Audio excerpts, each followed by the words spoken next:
A paz do Senhor a todos. Bem-vindos a mais uma videoaula produzida pelo Departamento da Escola Bíblica Dominical da Igreja Evangélica Assembleia de Deus em Londrina. Neste segundo trimestre do ano de 2024, estamos estudando sobre a carreira que nos está proposta, o caminho da salvação, santidade e perseverança para chegar ao céu. Hoje comentaremos a lição de número 4. O título, o tema da lição é Como se conduzir na caminhada. O texto bíblico, diz assim, o texto áureo diz assim: andai com sabedoria para os que estão de fora, remindo um tempo.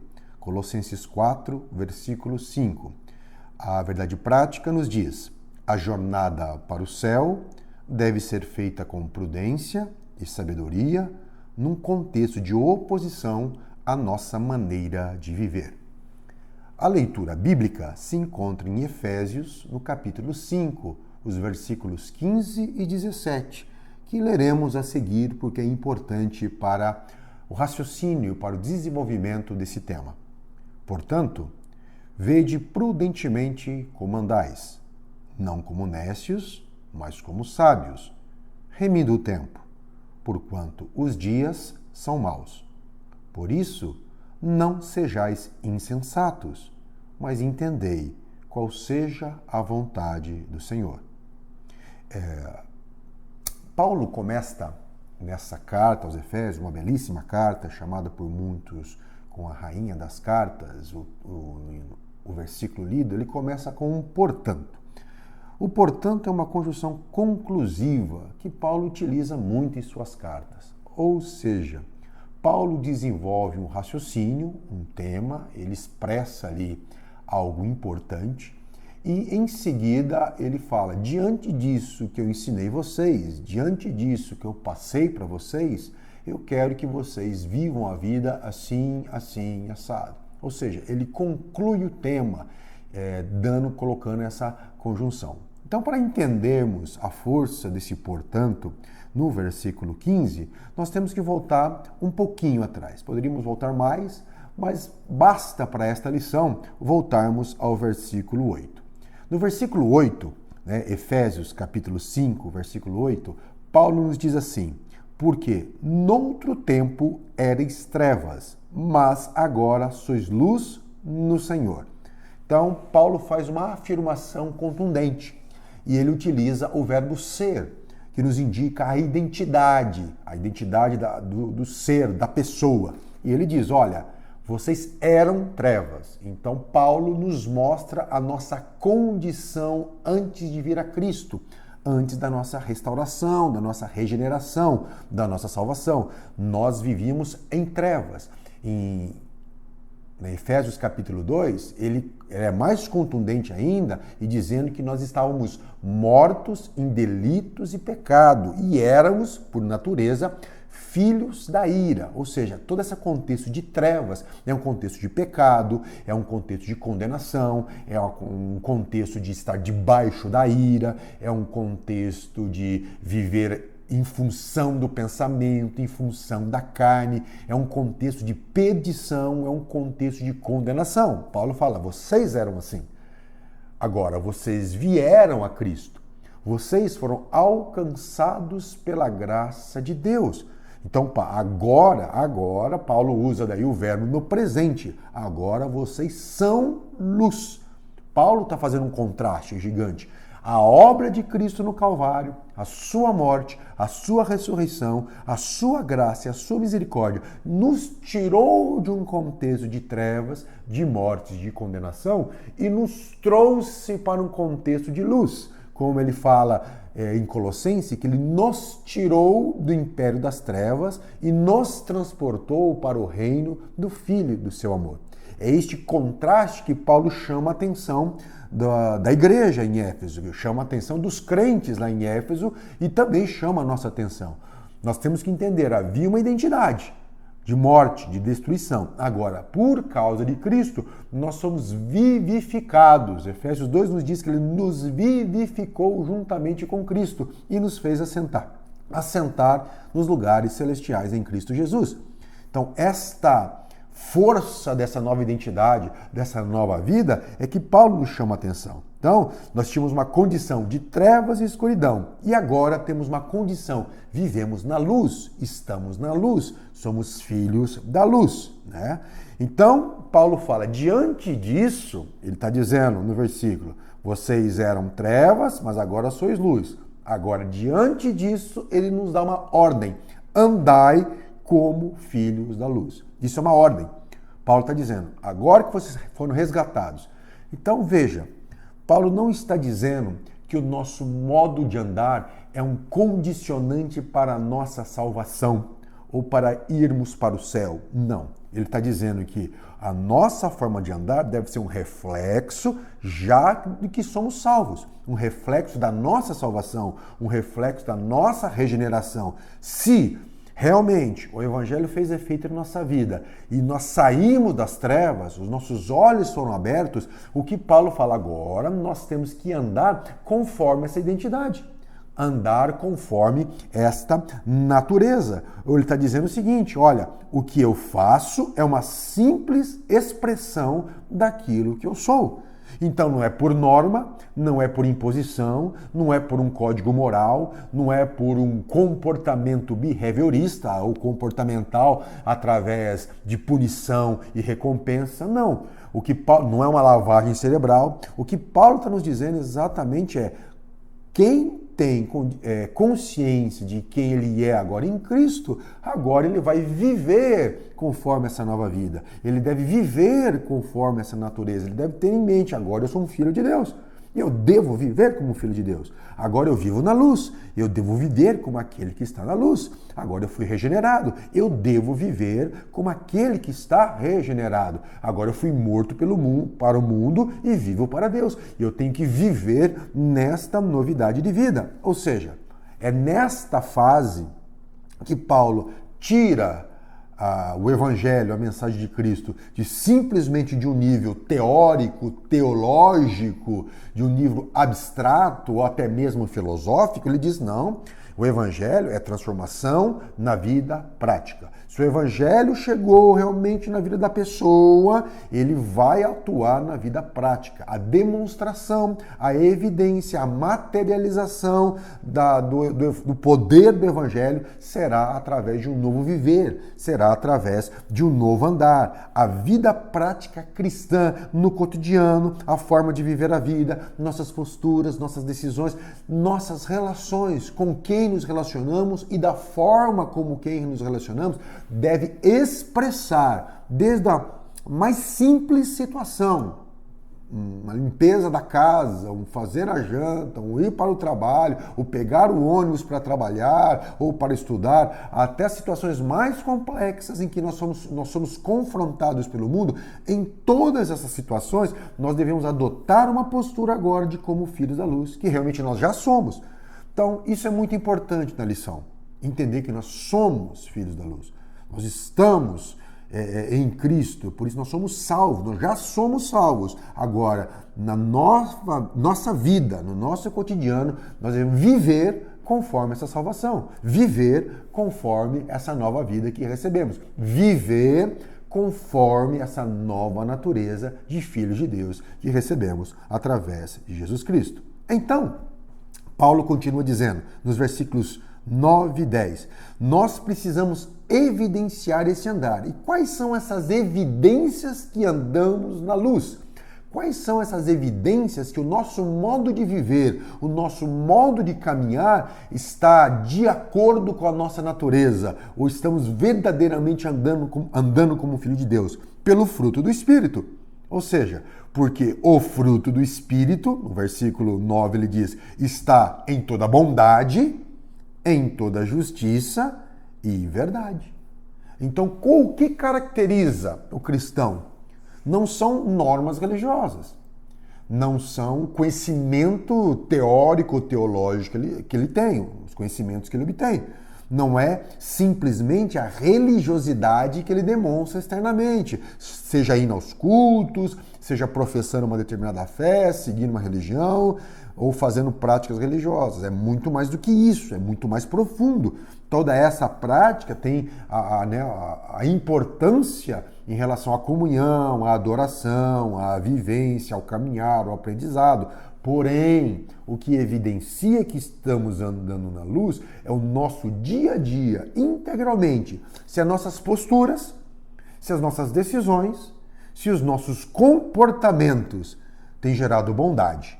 A bondade é esse ato em relação ao outro, é essa disponibilidade de fazer bem ao outro, de fazer algo que ajude o outro, de fazer algo que contribua para o bem do outro, compartilhando, quando o outro tem necessidade, compartilhando aquilo que nós temos, seja do ponto de vista material, espiritual, emocional, compartilhando aquilo que nós recebemos de Deus, usando o dom que Deus nos deu, para servirmos, para deixarmos a nossa família um lugar melhor, deixarmos a nossa igreja um lugar melhor, deixarmos a sociedade um lugar melhor. Isso é envolto de bondade, evitarmos o mal ou aquilo que prejudica o nosso irmão, as pessoas ao nosso redor. É a bondade. A justiça é ser justo, é não praticar a injustiça, é permitir de uma forma correta, de uma forma verdadeira, que o outro não seja prejudicado pelos nossos atos, tirar aquilo que é do outro, tirar aquilo que nos pertence,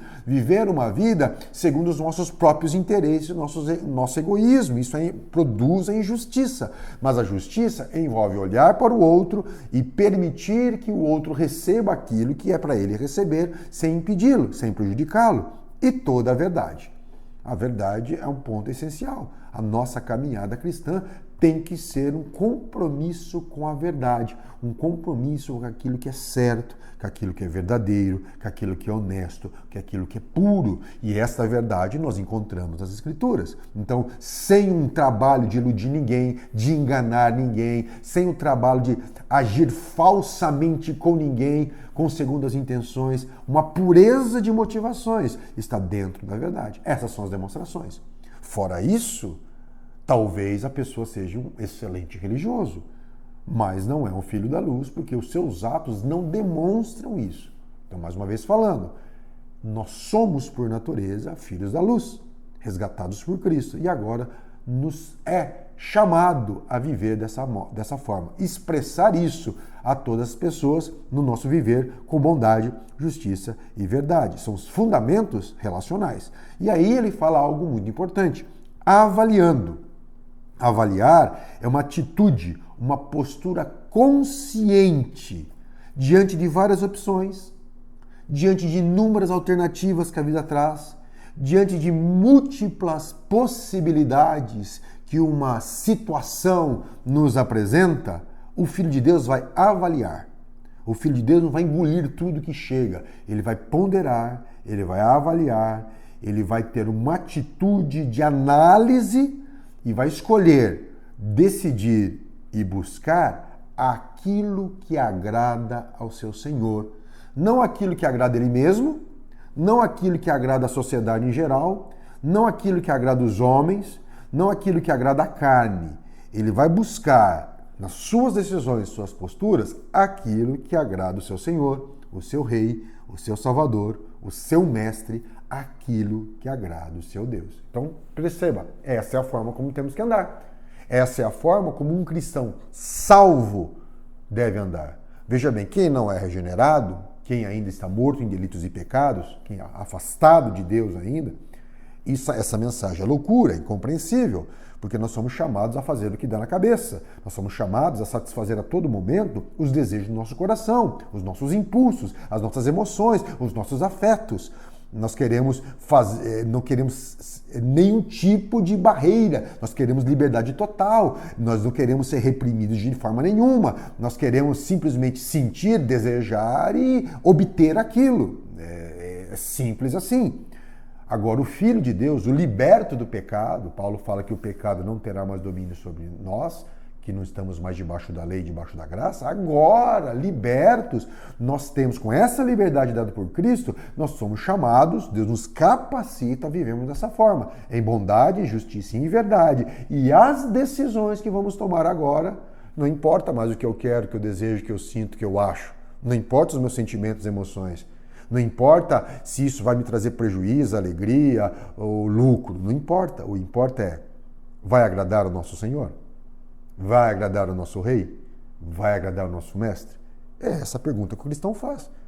No relacionamento conjugal, as nossas decisões no contexto familiar entre marido e mulher, decisões vão agradar o nosso Senhor, o nosso Rei? Nós estamos fazendo aquilo que está nos pedindo para fazer? Ou estamos agindo segundo a nossa própria cabeça, a nossa própria mentalidade, as nossas opiniões, os nossos achismos, as nossas ideologias que nós temos na cabeça, nossos interesses pessoais? Então é o que Paulo está falando. Agora o que vale é agradar a Deus. Aí ele diz para nós, no versículo 11, que existe um perigo. Qual é esse perigo? Ele fala assim, há um perigo de, no viver, no dia a dia, aos poucos, nós começarmos a compartilhar, a comunicar, a interagir com as obras infrutuosas das trevas. Ou seja, Paulo está dizendo claramente, embora sejamos filhos da luz, nós vivemos ainda no mundo em trevas, o mundo que ainda não chegou o momento em novo céu e nova terra, o mundo ainda jaz no maligno, conforme as Escrituras diz, um mundo que odeia a Deus, em rebeldia contra Deus, contra a sua palavra, que odeia aqueles que seguem a Deus, que odeia qualquer tipo de mensagem que confronte o seu pecado. É um mundo, e um mundo que aquilo que eu falei, quer fazer o que dá na telha, quer fazer o que dá no seu coração, nos seus instintos, na sua vontade, buscando apenas o seu prazer. E Paulo fala que no nosso dia a dia corre o risco de aos poucos nós começarmos a compartilhar essas ideias. Aos poucos nós vamos deixando entrar na nossa mente os princípios que existem no mundo, que são princípios envoltos em trevas, envolto em engano, envolto em ilusão. Paulo fala, não participe dessas obras, se afastem delas, porque elas não geram fruto nenhum. Essas obras das trevas, elas vêm da carne, é uma busca insaciável por prazer, elas são feitas escondidas, elas contêm engano, elas trazem subterfúgio, feitas para o interesse e satisfação própria, não para a glória de Deus. Feitas para atender e alimentar a concupiscência dos homens, e não para o bem daquele que está à sua volta, para o bem da sua família, para o bem da igreja e para a glória de Deus, para o bem do reino de Deus. Por isso o Tiago fala em capítulo 4, versículo 1 da sua carta, que ele diz o seguinte, que esta vida de deleites, ela gera guerra, conflitos, ela gera discórdia. E Paulo está falando, e agora Paulo está falando, não comuniqueis. Vocês não pertencem mais às trevas. Então não compartilhem, não cheguem perto, não tenham comunhão com essas obras das trevas. Não percam seu tempo, não se envolvam. Analise esses comportamentos, esses relacionamentos, as conversas, o dia a dia. Analise sob a luz e não sob as trevas. Analise sob a palavra de Deus, que é lâmpada para nossos pés e luz para o nosso caminho. Se aquilo não estiver conforme a palavra de Deus, se afaste, se afaste. E veja bem, fugindo até da aparência do mal. Se você tem dúvida, fuja. Se tem uma aparência, já fuja, para que você não entre nesse perigo de começar a se envolver com obras das trevas. Você não pertence mais lá. Então, Paulo está dizendo o seguinte, analise esses comportamentos sob a luz, onde todos podem ver. Sendo reprovada, condenem. E ele fala não só não compartilhar, como condenar. Condene na sua mente. Isso é condenável, não está conforme as Escrituras. Eu não vou me permitir agir dessa forma ou entrar nesse ciclo de obras más e infrutuosas. Não vou me permitir dominar pelo pecado, não pela minha força, mas pela ajuda do Espírito Santo de Deus. Né? Condene na mente, no coração e, se necessário, publicamente. Se necessário, diga na sua família, nos seus relacionamentos, olha, isso não está conforme a palavra de Deus. E isso vai trazer destruição, trevas. E eu não quero participar, não vou participar. Isto é condenável diante do meu Deus, a quem eu sirvo. Isso não agrada o meu Senhor, isso não glorifica o nome dele. E Paulo continua dizendo que no capítulo 12, porque o que eles fazem em oculto, até dizê-lo é torpe. Ou seja, vai chegando a um nível de trevas, um nível de escuridão que as pessoas vão perdendo a noção, vão perdendo a consciência, vão perdendo o senso, vão se tornando animais irracionais, dominadas pelo desejo, pelo prazer, pelas suas próprias vontades carnais, chegando a fazer coisas tão horrendas que até falar publicamente sobre isso causa mal-estar, causa terror, causa angústia, causa indignação. E Paulo fala, o que eles fazem nem compensa você mencionar isso com palavras. Paulo está dizendo, é onde é o último estágio. Por isso devemos sair, fugir e não ter comunhão com essas trevas. E aí Paulo fala, tenha em mente, no versículo 13, mas todas essas coisas se manifestam, sendo condenadas pela luz, porque a luz tudo manifesta. A luz revela tudo. Tudo que é feito em oculto, um dia será revelado. Se precisamos esconder nossas ações e postura das pessoas, da igreja, do cônjuge, se temos medo de sermos descobertos, já é prova que nós estamos compartilhando e tendo comunhão com as trevas. Se eu tenho que esconder os meus contatos, esconder os sites, esconder aquilo que eu assisto, esconder aquilo que vejo, viver de portas fechadas, ou fazer aquilo olhando se alguém está vendo ou não está vendo, e o medo de ser descoberto, já significa que aquelas obras não são puras. Se uma obra for pura, ela não tem medo da luz. Se uma obra for pura, ela não tem medo de ser descoberta. Se uma obra for pura, não haverá medo em vir a público. Não há nada que se esconder. Agora, se alguém infrutuoso, é torpe, é cheio de pecado, claro que ele vai tentar se esconder nas trevas, né? Aliás, diante de Deus está tudo sempre visível e claro. A pessoa ela pode viver nas trevas, fazendo as escondidas. Ela pode enganar pais, cônjuges, amigos, igreja, pastor. Podemos estar enganando a nós mesmos, justificando e racionalizando o nosso comportamento errado. Porém, jamais enganaremos a Deus. E se Deus está afirmando a sua palavra que aquilo é pecado, você pode construir toda uma construção filosófica, ideológica, racional, pode construir o que for, pode revestir aquilo chamando de amor, chamando de afeto, chamando de diversidade, chamando de tudo que você quiser, mas vai continuar sendo pecado. Vai continuar aí, quando vir a luz, o pecado será revelado e com o pecado todos os efeitos nocivos que ele traz. Então Paulo está falando, não comuniqueis. Isso não serve para o não crente. O não crente precisa de regeneração. Isso serve para o crente. É só o crente em que o Espírito Santo habita nele que o capacita para sair das trevas e vir para a luz. E Paulo está falando, diante disso, acorde. Você que está dormindo. Ele diz, desperta tu que dormes. Abra os olhos.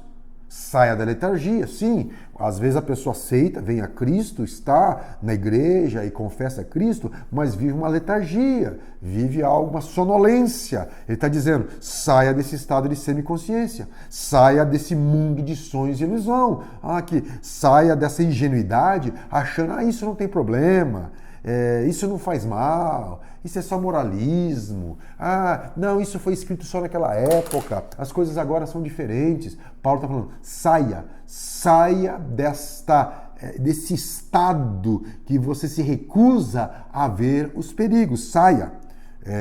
Você diz assim, não faz mal, é só uma conversa, é só uma amizade, é só o flerte, é só uma mensagem de celular, é só uma foto compartilhada, é só um trago, é só um copo, é só um filme, é só um vídeo, é só uma série, é só uma aventura para sair da monotonia, é só uma olhadinha, é só um clique. Saia disso, saia da ilusão. Este só está conduzindo você para as trevas, para não viver conforme a sua natureza. E pode enganar você, engodar você e levar você a uma prisão na mente e no coração. Você está se enganando e sendo enganado. Nada nesse mundo é neutro. Ou ele está em conformidade com a vontade de Deus, ou ele está em rebeldia com a vontade de Deus. Por isso temos que avaliar. A carne e o mundo farão tudo para iludir você.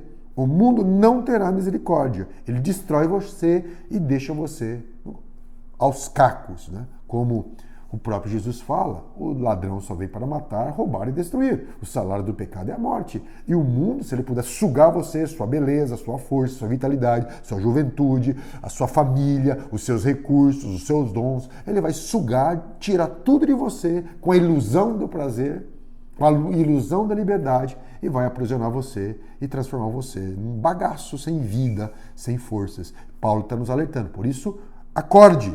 Aí ele diz, levante-se dentre os mortos. Paulo fala, os mortos estão separados de Deus. Os mortos estão numa situação de condenação. Saia disso. Quem não consegue ver ou ouvir a Deus, mesmo diante das evidências, pessoas que não conseguem ter uma noção de Deus, mesmo com toda a natureza, mesmo com Jesus Cristo, mesmo com o Evangelho, ele não consegue ver Deus.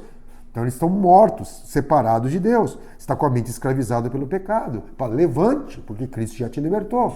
Levante, porque ele já te ressuscitou. Levante, porque o sepulcro não é o seu lugar. Ouça o chamado do Mestre dizendo, vem para fora, saia desse sepulcro e Cristo te esclarecerá. Cristo resplandecerá a luz dele sobre você. Ele vai iluminar a sua mente, vai abrir os seus olhos, vai libertar seu coração da ilusão, vai te mostrar a realidade do pecado e vai te mostrar o caminho da vida, uma vida em abundância. Portanto, diante disso, assuma a postura. Nós temos uma responsabilidade. Agora chega no texto que nós lemos em Efésios, no capítulo 15, no capítulo 5 e no versículo 15. Perceba o raciocínio de Paulo? Diante de tudo isso que eu falei para vocês são filhos da luz, devem viver como tal, devem ter que tomar cuidado para não se comunicar com as trevas, devem tomar cuidado para não se iludir, cair na sonolência.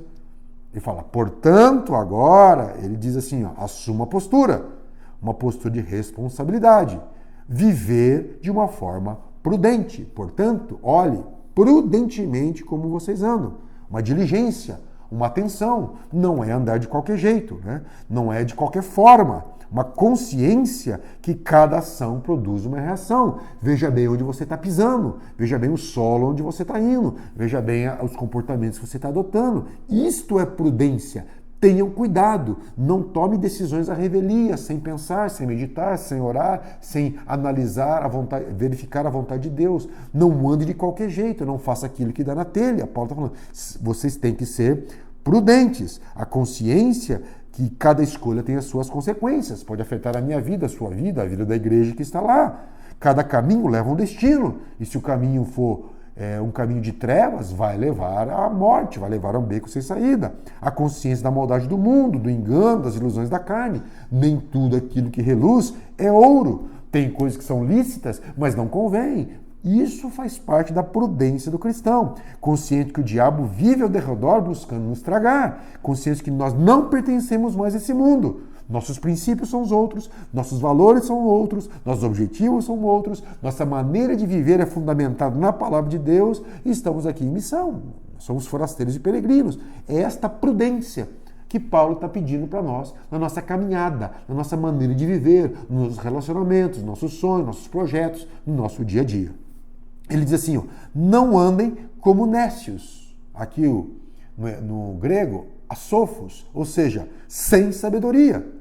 O nécio, ou seja, de forma descuidada, de forma inconsequente, de forma leviana, dando vazão aos desejos, sem qualquer juízo, sem qualquer avaliação, levados pelo vento da emoção, dos sentimentos, do afeto, ouvindo a voz do coração, e nosso coração é enganoso, sem ponderar. Paulo está falando, não sejam assim, não vivam assim, que isso vai trazer destruição. O que vocês devem fazer é viver com sabedoria, como sábios. Aí ele faz um jogo de palavra, asofos para sofos. Sabedoria, com consciência, discernimento, equilíbrio, ponderação, maturidade, analisando os perigos, sopesando os prós e contras, não se iludindo com nada e com ninguém, nem a menos no coração, abrindo os olhos, indo para a palavra, buscando sabedoria em Deus, buscando orientação de como proceder. É um desafio diário que nós temos, mas é uma vida com sabedoria. E se nós não sabemos o que fazer, como o Tiago fala, se alguém de vós tem falta de sabedoria, ou seja, não sabe o que fazer numa situação, ao invés de sair tentando, atirando para todo lado, vá buscar Deus.